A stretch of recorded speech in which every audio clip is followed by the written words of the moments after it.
All right, here we go. Guess what? 28 days. And that means we have officially created a habit. I'm Tomlin's Nine back, and this is 365 Days to Racial Change. Welcome to day 28, official habit. Now let's see if we can make this a lifestyle. All right, here we go. We're informed. Hopefully you know by now you're going to hear this every time. I think I just need to keep the whole thing simple here at Racial Change. So, we're informed by a man named Dr. Claude Anderson, great guy. I don't know him personally. I actually met him through an old friend of his. He might not even remember her, but I'm hoping to catch up with him soon, hopefully this week by some roundabout means. I'd really like to talk to him. Anyway, his name's Dr. Claude Anderson. We're informed by him we're using 3 of his resources. He's written a handful of books about black life in America, relationship between power, wealth, resources, white, black, other races, and things like that. It's very articulate, and I'm trusting his material and research. First book of his I read, a Black History Reader, 101 Questions You Never Thought to Ask. And I don't know, if you're here with me now, you probably never thought of asking these questions. And especially if you're black, you have some gaps and holes in your thinking and your history that need to be filled in so you can be informed, have an accurate, have the ability to rightly orient yourself in America, so then you could just have a fighting chance at doing much better. I find a lot of our issues stem from slavery and racism from whites and other races. Second book of his I read, Black Labor and White Wealth.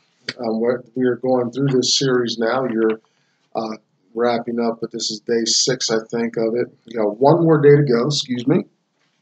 And today we're coming out of this book in the appendix. If you're following along, we're on page 228 there in the back of the book. And finally, Poweronomics, Dr. Anderson's national plan to empower Black America. I just finished reading that book, and I like a lot of his ideas. I'm coming to the conversation late and articulating these issues to my small circle of friends and family. But I'm even later to his conversation because he anticipated some of these things transpiring by the year 2005. We're a little bit past that date right now. Also, we're looking at, but that's okay, it's still relevant. It's 400 plus years of issues, so better late than never. And we're going to have some story time occasionally from Harriet Beecher Stowe's most famous work, fictitious story about slave life, about white master's life in America, Uncle Tom's Cabin.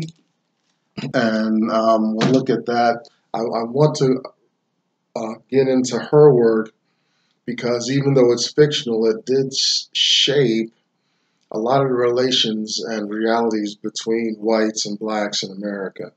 So it's very important we get into that. Let's kick it off, get right into it. You can look back on previous episodes and things like that. I'm starting to kind of get my mantra together here. So the introductions are getting a little shorter so we can get to the meat of the issues. Try to pierce especially black minds, wake us up. I was just thinking about this today. I used to go to a church, and the pastor of this church, used to say about getting people saved. He says, we got to get them unsaved first. And what he meant was that there's a lot of people think they're saved if you're in the evangelical circles like that, accepting Christ and being saved and things like that. He says a lot of people think they're saved, but they're really not. So got to get them unsaved first, and then put the truth of um, whatever creeds and or doctrines from the Bible, and then have them uh, understand and receive salvation. I think in a lot of ways, black folks need the same type of awakening. First, that they're black, which is a whole nother conversation that I need to articulate. I think I'll work on that. But also that the pressures, the discrepancies, vulnerabilities, the weight that this minority population, black population, carrying a majority of the pejorative weight of a whole nation is it's just unreasonable. But a lot of blacks don't see this, don't understand this. I didn't see it or understand it. We just look at incarceration as one example, even drug addiction too. But incarceration, blacks are just unreasonably numbered in there. But we're a minority population. Why? It's not proportional. Something's wrong in America about that as far as drug addiction. When crack cocaine's hit the streets and blacks were killing off each other and gangs and Bloods and Crips and all that stuff, white America stood by, but now we're in an opioid epidemic. And I can't believe the amount of resources being poured in to saving white life.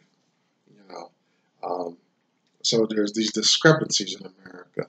I believe the roots can be traced all the way back to slavery, to the slave's mind being passive, being brainwashed. Dr. Anderson goes into a interesting comparison. Maybe that'll be our next series after we take a little break from series. I think I want to freeform it a little bit, but he makes a comparison between the black slave mind and those prisoners of war of North Korea, and how there's a lot of similarities there. Well, the black mind needs to be awakened. It needs to evolve forward. It needs to elevate. And as far as unity, it needs to come together in understanding. We need to have some togetherness in this thing, because our predicament is worse than we believe. As I read Dr. Anderson's work, as I present these brief clips daily, I'm seeing that it's an urgent time. It's been urgent for a long time. And the black race as a group is just decimated. And we're truly in danger, just like an endangered species. We're endangered on the earth. I haven't even started a family yet because of all the twists and turns that I've been going through in life. So that's a big key point to think about when we, as we broach these issues. So on that point, you'll see in the notes, I think just about every day in the notes, I talk about getting you, my subscriber, and others to understand my position, my point.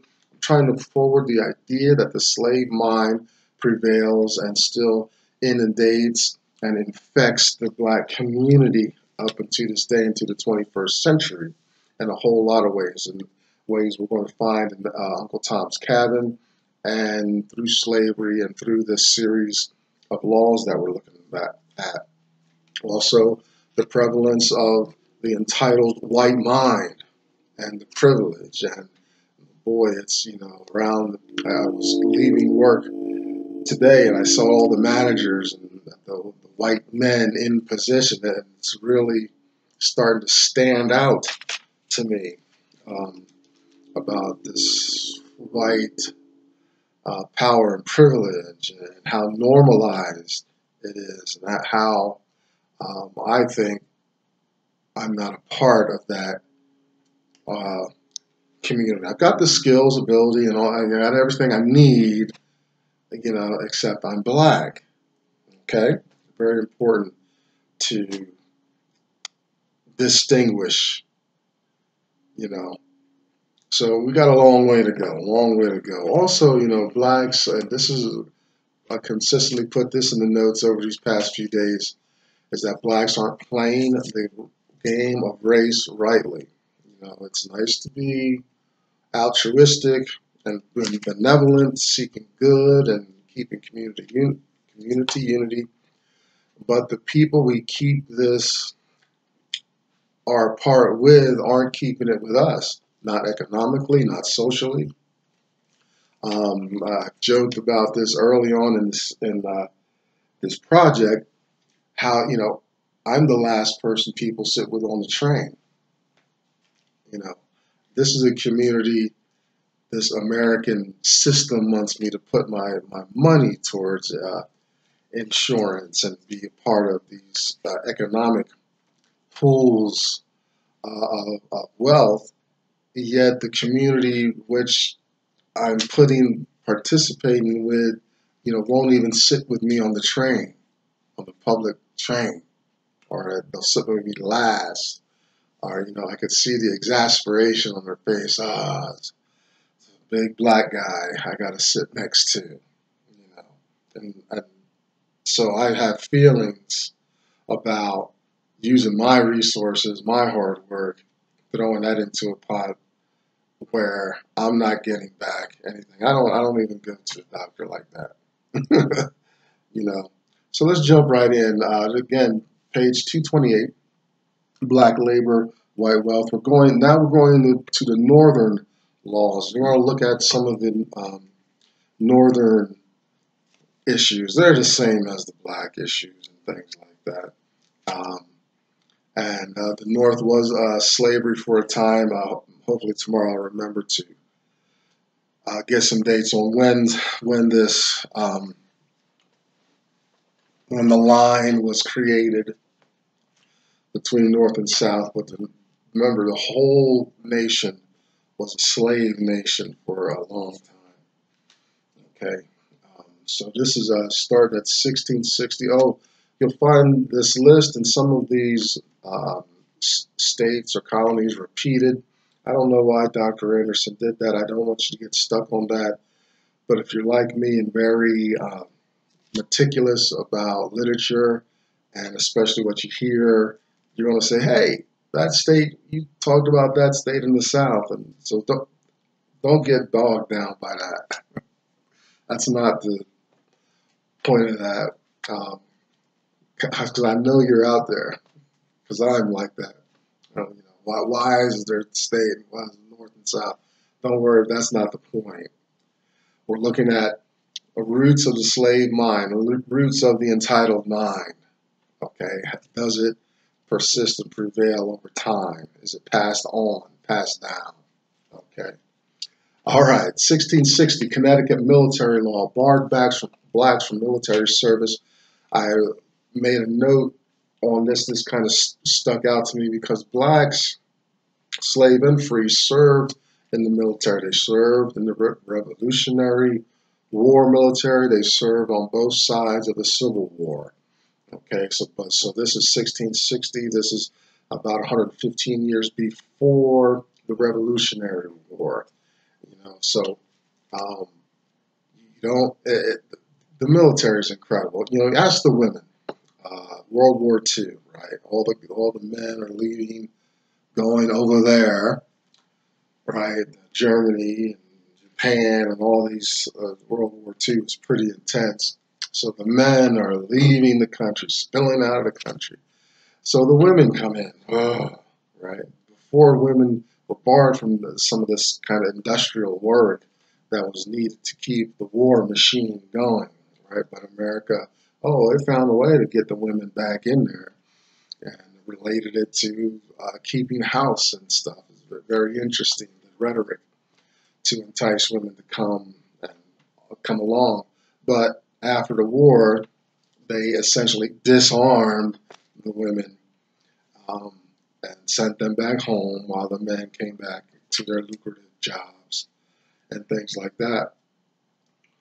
It's the same here in the black and the slave situation in the colonies and things like that. While there's no need for you, then we're going to bar you, and it'll use this to mentally crush you and attack you in this way. You can't serve in the military. And then we're going to see years later, 100 or so years later, they're welcomed to pick up their little bayonets and one-shot muskets or rifles, whatever, and participate in protecting the countries. Then soon after the war, we don't need you anymore. We got to disarm you. 1664 Maryland marriage law. Now, in this section, there's a lot of marriage and interracial relations and things like that. Know that a lot of the stereotypes about black men as rapists and black women as being promiscuous and whorish and things like that are very, their roots are here, right? White folks are performing all of these kind of acts, and but the negativity is ascribed to black folks. So there's no interracial marriage statutes in Maryland. Maryland seemed to be the place, the crucible, the genesis of a lot of these crazy laws and things like that. Also in the South, I did want to make a note because there's a lot of issues with marriage and things like that. Think of Charlotte, North Carolina. Charlotte's named after a either mulatto or quadroon female, very pretty. The pictures I've seen of her, and so you imagine she was sold after. I don't know if she got married or whatever, but the Charlotte's named after her. She's technically a colored black woman here, so that kind of prominence probably turned a lot of heads. So some of these interracial marriage laws, come out as a response to mostly, I'm going to say mostly white men desiring the black women or the lighter colored women. 1667 British Plantation Act established codes of conduct for slaves and slaveholders. So they're bringing some standards to the slave industry. It's obviously it's popular. The numbers are there, so you got to organize. You just can't have any haphazard type thing. You want states and plantations to have some semblance. It would be ease of that slave property to go from place to place with some standards, pricing, treatment, things like that, some standards. 1705 Massachusetts anti-miscegenation law, I hope I said that right, criminalized interracial marriages. Again, there probably were black men married white women, but I'm guessing, I haven't done the research, we're just doing a flyby of a mindset, but I'm guessing most of these marriages were white men marrying black women or the mulatto quadroon women, right? And maybe the mulatto and quadroon men were marrying white women. The idea is even quadroon, mulatto, whatever you call these lighter-skinned black people, were still black in the eyes of the white nation. Again, 1705 New York runaway law prescribed execution for recaptured runaway slaves. They really want to clamp down, you're risking your life. There's no more lashes or cut your foot off like Kunta Kinte or things like that. We just kill you outright. 1721 Delaware marriage law forbade marriage between white women and black men. Okay, interracial marriage. 1722 Pennsylvania morality statement condemned blacks for sexual acts with whites. Interesting. I liken this to Jesus and the woman caught in adultery. Where's the man?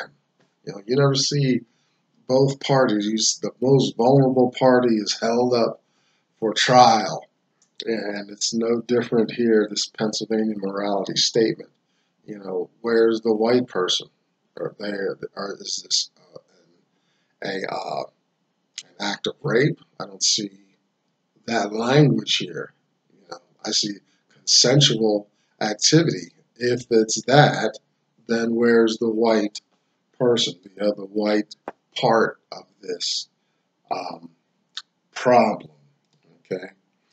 1722 again, Pennsylvania anti-miscegenation law criminalized interracial marriages to further this issue with blacks and whites mixing. Although Master, had all kinds of sexual relations, producing all these children all over, up and down the colonized area of America there. Now, 1775 to 1783 is a Revolutionary War. It's war, so we get everybody involved.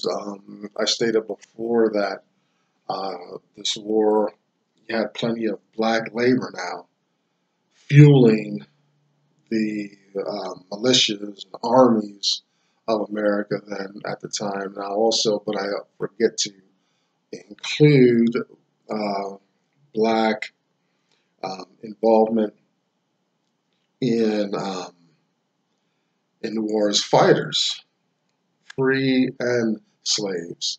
So that's important. I put that in there. That doesn't appear in the book, but this smooths out the history a little bit because of this next part here. 1784 is the Connecticut military law forbade blacks from serving in the militia. War is over, so now we need to disarm you. And you need to go back to being marginalized. Probably weren't treated all that well in the Army during that time. So, but now they're saying, the war's over. We got to disarm you. We don't need you anymore. And that's America's habit. America doesn't form budding relationships and bridges and communities, through this. These black men have just lived and died on the front lines with everyone else. Yet now that this hard work and stuff, we were tooting whistles and horns and marching together and all that stuff. It's over now. We don't need you. Lay down your arms. Go back either to your plantation, to slave life, or if you're free, try to fend for yourself in some way. And finally, 1800 Maryland agricultural laws that forbade blacks from raising and selling agricultural products. Now, it's agricultural America. Ain't nothing but agriculture for sustenance. So if the black, hopefully the black had maybe a little piece of land. I got some good memories of my father. Oh, he always kept a little garden out there somewhere, and one day I'm gonna have a home, and I'm gonna tell my people in the neighborhood, don't mess with that. That's mine. And I want to do what I want with it. Grow my own food in there and things like that. But you take that away from agricultural America, that's how the country lived and sustained itself. It wasn't heavily mechanized as yet, no big industrial revolutions or things like that, precision machinery happening. It wasn't that kind of community or nation yet. How you survived, how most people survived in America, That time was from the land. So you take this law in Maryland and enforce it. You're not just enforcing a law to marginalize blacks. You're telling blacks you have no way, you have no commerce. You know, you can't even interact with this growing economic system. You know, even though you built it, even though we used your labor, we split your families up, we whipped you, you served in the military, you um, raised white children. I mean, on and on and on. And now you're not allowed to participate in the agricultural economics of the nation. You have no way even to elevate yourself, um, which is sad because, you know, after the slaves are emancipated, the North wins a civil war, the blacks are uneducated. Uh, they are dependent on the slave system, even though they're free. They want their freedom, of course, and things like that. But now, you know, this is before emancipation.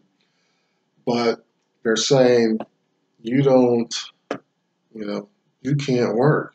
Essentially, it'd be like, you know, if the doors were closed on all kinds of employment today for me for being black. You know, no, I couldn't. You know, like if I have a driver's license, I know how to drive a few different vehicles. Therefore, you know, they um, take away my right to earn money through driving. I'm really screwed. What's left?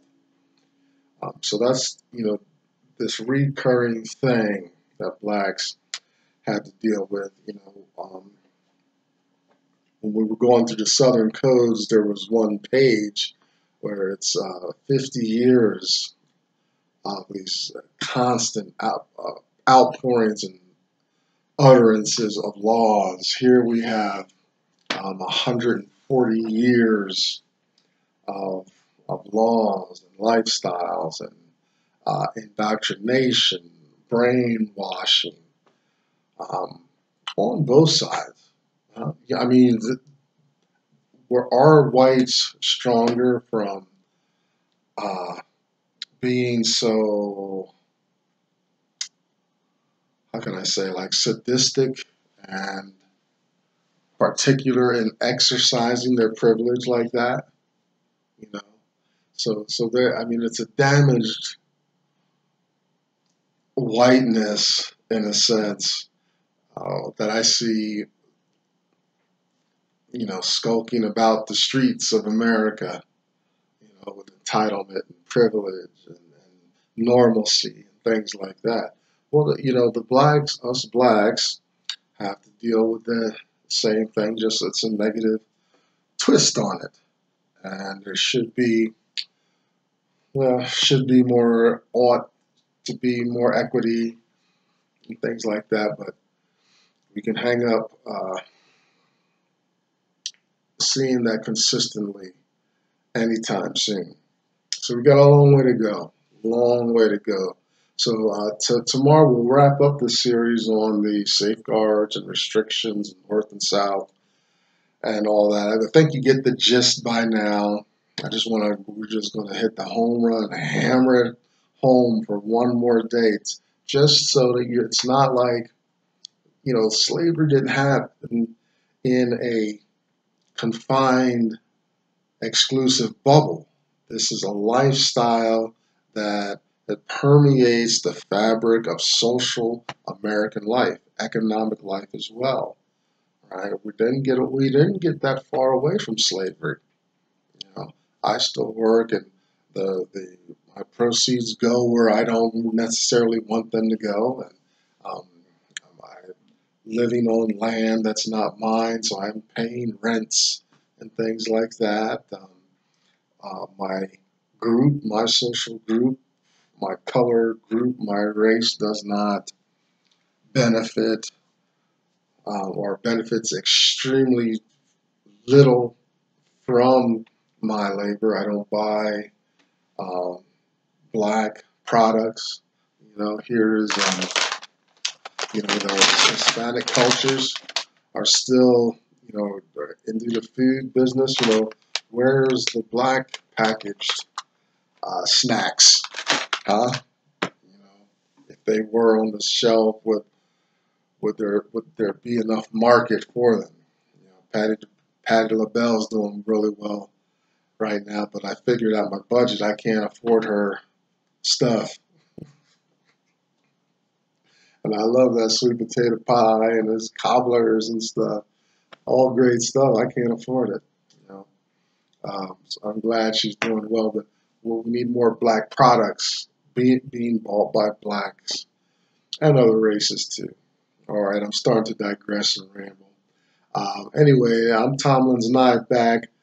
That's 365 days of racial change. That day 28 that we have created our own habit. Let's get into a good lifestyle of recognizing, owning, educating ourselves, stimulating our economic life, and empowering Black America. We'll see you again tomorrow. Bye-bye.